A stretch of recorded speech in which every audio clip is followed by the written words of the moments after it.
Witamy! W dzisiejszym odcinku omówimy nóż Byrd Caracara 2 z rękojeścią G10.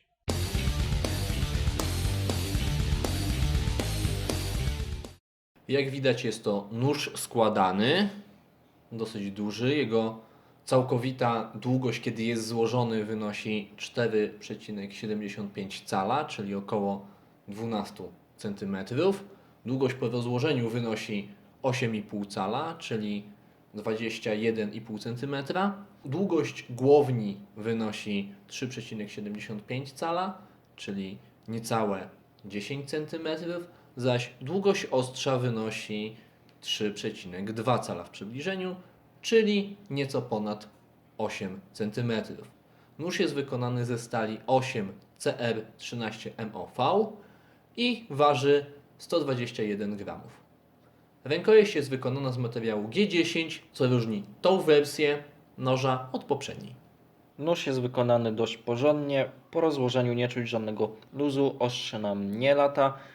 Blokada też bardzo dobrze trzyma. Jest to blokada typu backlock, która jest rzadziej spotykana niż bardzo popularny liner lock, ale jest całkiem porządna, bardzo dobrze trzyma. Również klips jest całkiem znośny, nie jest ani za twardy, ani za miękki. Będzie się dobrze trzymał, czy to paska, czy spodni. Jednocześnie nie będzie się go ciężko wkładało. Kilka słów o ergonomii. Nóż jest dosyć duży, jak widzimy. Noszę go od roku, przez co mi to nie przeszkadza. Na początku miałem mały problem z tym, jak go wygodnie schować w kieszeń. Sam materiał, z jakiego jest wykonana rączka i faktura rączki uniemożliwia wyślizgnięcie się noża z ręki, zaś ząbkowanie na grzbiecie, jak i w miejscu na palec pozwala na większą precyzję działania. Jeżeli chodzi o wytrzymałość tego konkretnego modelu, wciąż jest to folder. Nie należy nim wykonać jakichś super ciężkich prac typu rąbać drzewo czy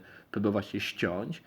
Jest wykonany ze stali miękkiej, przez co może się wykrzywiać, jeżeli zaczniemy nim przykładowo otwierać puszki. Jak widać, klips możemy sobie umiejscowić z prawej lub z lewej strony oraz przełożyć go, dzięki czemu możemy nosić nóż ostrzem w górę lub ostrzem w dół, oczywiście złożony. Jak widać, posiadamy blokadę typu backlock, która jest bezpieczniejsza od liner locka. Wolniej się wyrabia, nie mamy możliwości przypadkowego zamknięcia noża i przycięcia sobie palców. Jeśli chodzi o otwieranie, nóż posiada charakterystyczną łezkę, która wyróżnia noże z serii Byrd. Jest to bardziej budżetowa wersja noży Spyderco. Jednak zasada działania tej łezki jest dokładnie taka sama jak słynnego otworu na kciuk, czyli pozwala nam wygodniej i szybko otworzyć nóż jedną ręką. Jeśli chodzi o wygląd, jest to nóż bardzo ładny moim zdaniem, jak na tego typu folder. Mamy głownię typu clip point, ładnie ściętą, z bardzo fajnym czubkiem. Jest ona, jak widać, niepolakierowana, jednak nie jest wypolerowana na lustro, dzięki czemu nie będzie tak bardzo znać na niej wszelakich zabrudzeń czy zarysowań od użytkowania, czy też od ostrzenia. Jeżeli chodzi o dodatki, no to tu jest troszeczkę gorzej. Nie mamy tutaj absolutnie nic. Test liny, czyli sprawdzenie, jak nóż sprawowałby się w warunkach outdoorowych. Nie ma tutaj większego problemu z przecięciem życzonej liny. Następnym testem jest standardowy test ostrości, czyli test kartki. Jak widać, nóż nie ma niemal żadnych problemów z przecięciem, poza jednym zaciągnięciem, które teraz właśnie widać.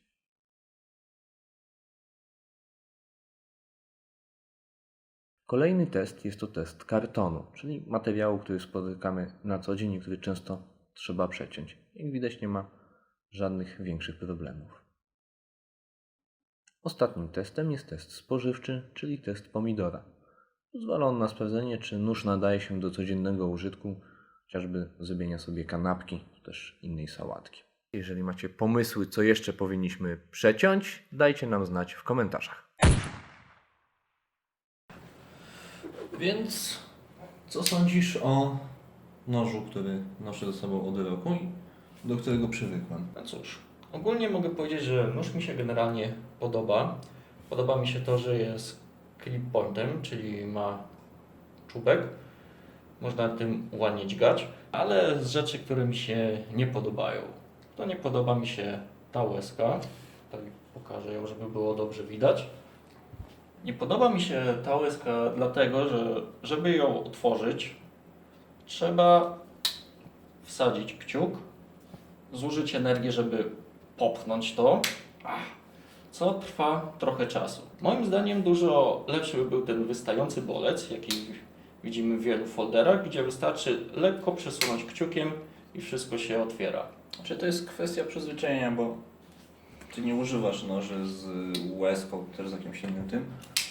Dla mnie jest to ułamek sekundy, więc przywykłem przez ten czas i nauczyłem się z tego korzystać. Wiadomo, jest to kwestia gustu, tak samo kwestią gustu będzie, czy wolimy rękojeść, która jest gładka, mimo iż jest wykonana z tworzywa, w tym przypadku G10, czy tak jak tutaj z mocną, naprawdę mocną fakturą, to ładnie będzie widać na zdjęciach, na filmie niestety tego nie pokażemy. Ja lubię mocną fakturę, ponieważ nawet jeżeli mamy mokrą rękę, nóż zostaje nam w dłoni, nie ślizga się, nie fruwa na wszystkie boki, tak jak często mamy jakieś kiepskiej jakości drewno polakierowane w tanich nożach. Tylko też z drugiej strony no ktoś może, jak ma delikatne dłonie, narzekać na to, że jednak faktura wszędzie tutaj, tak samo jak ząbki na grzbiecie, czy ząbki na już samej głowni, czy w miejscu na palec są mocne, można No, dość agresywne. tak. Zresztą samo ostrze jest dosyć agresywne, jeżeli chodzi o kształt. Jeżeli już mówimy o ostrzu, to chciałbym trochę wziąć w obronę nóż, znaczy stal. Jest to stal miękka, tak jak już mówiliśmy, a niektórzy bardzo nie lubią stali miękkiej. Twierdzą, że dla noży jedyna prawidłowa stal to stal twarda. Wiem, że ty też nie jesteś może jakimś wielkim fanem stali Znaczy, miękkiej. ja wychodzę z założenia, że stal miękka do lekkich zadań się nadaje idealnie, bo jest ją łatwo, szybko naostrzyć. Stal twarda, większe ryzyko, że uszkodzimy nóż, ale wolniej się tępi. Jeżeli mamy nawyk ostrzenia noża co tydzień, dwa, niezależnie od zużycia, no to niezależnie od stali, jaką mamy w nożu, on będzie dalej ostry. Fakt, że tępy nóż, znaczy stępiony nóż ze stali miękkiej naostrzymy w ciągu tam 15-20 minut, no. O i nawet szybciej bym powiedział. Dysponując dobrą ostrzałką, chociażby nawet taką najprymitywniejszą, co ma stały kąt, wystarczy przeciągnąć kilka razy, to dosłownie trwa, nie wiem, minutę, dwie i już nóż będzie ostry, nawet ostry jak brzytwa, jeżeli zrobimy to w miarę dobrze. Myślę, że stal miękka nie jest problematyczna. Faktycznie szybciej się tępi, tak jak mówisz, ale naostrzenie dosłownie kilka pociągnięć. Nawet jak mamy pręty, to wystarczy przejechać parę razy, tak 5 razy myślę, że maksymalnie jak mamy porządny pręt i nóż będzie ostry z jednej, z drugiej strony, już nie mówiąc nawet o kamieniu, gdzie też bez problemu miękką stal naostrzymy. Jeżeli chodzi o sam nóż, już zostawiając na chwilę stal, to co ma znaczenie dla wielu osób, to możliwość zamocowania klipu tak jak nam się podoba. Może być z lewej, z prawej, czubkiem w górę, czubkiem w dół, co jest po prostu wygodne, w szczególności, że nóż sam przychodzi tak jak go widzicie. Nie dostajemy do niego żadnej pochwy, nie dostajemy żadnych troczków, parakordów i tak dalej. No to jest ważne. Mój znajomy jest leworęczny, kupił sobie ostatnio nóż i widziałem ile kłopotu jest z tym, żeby go dostosować do osoby leworęcznej, żeby można było wygodnie i bezpiecznie go wyciągać z kieszeni. No tu jak widać potrzebujemy odkręcić 3 małe śrubki. Kolejna rzecz, jeżeli chodzi o bezpieczeństwo i tak dalej, to backlock. No, ja jestem wielkim fanem tego rozwiązania, które przekładam nad typowy liner lock, czyli tą blaszkę, która jest zazwyczaj w środku. Ponieważ to rozwiązanie, mimo iż mniej subtelne, jak niektórzy uważają, jest po prostu bezpieczniejsze. No, trzymając nóż nie mam palca nigdzie przy blokadzie. Nawet jeżeli będę coś podważał, co folderem nie jest najmądrzejszym pomysłem, też nie ma opcji, żeby mi przeskoczyło coś. Na pewno nie zamknie się niespodziewanie, nie przetnie nam palców. No nie. Fakt, że na samym początku wymagało pewnie siły, żeby to wyciągnąć i ogarnąć, ponieważ no, jest to blokada dosyć taka odporna na użytkownika. Jeżeli chodzi o bezpieczeństwo, jestem zwolennikiem tych agresywnych jednak ząbków, ponieważ minimalizują ryzyko, tak samo jak tutaj mamy, będzie ładnie widać na zdjęciach, pięknie oddzielenie od ostrza, dzięki czemu nie ma tego estetycznego, płynnego przejścia, gdzie nagle nasz palec kroi się Tak. razem z pomidorkiem. Tak podsumowując, jak byś go ocenił? Ja bym go ocenił. Ja bym dał właśnie 7, 8, a może bardziej 7 na 10, ze względu głównie na tą łezkę, która nie do końca mi się podoba. I faktura rękojeści jednak jak dla mnie jest troszeczkę zbyt agresywna. Myślę, że ręka mogłaby troszeczkę się męczyć, jakby dłużej trzymać i dłużej pracować z nożem, ale to też jest kwestia indywidualna, myślę. Według mnie też to będzie 7, chociaż u mnie bardziej ze względu na rozmiar noża. To jest folder, noszę go codziennie.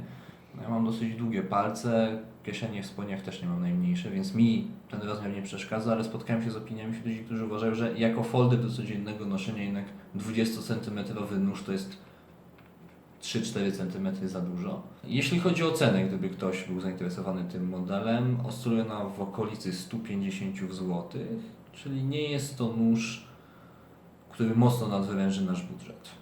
Jest to taka typowa cena zwykłego foldera do codziennego użytku, można powiedzieć. Tak, że tak powiem, na tyle dużo, że jednak będziemy pilnować, żeby go nie zgubić, a na tyle mało, że jak zgubimy, to nie będziemy zbytnio płakać. Dziękujemy za uwagę, dajcie nam suba i zapraszamy na kolejne odcinki.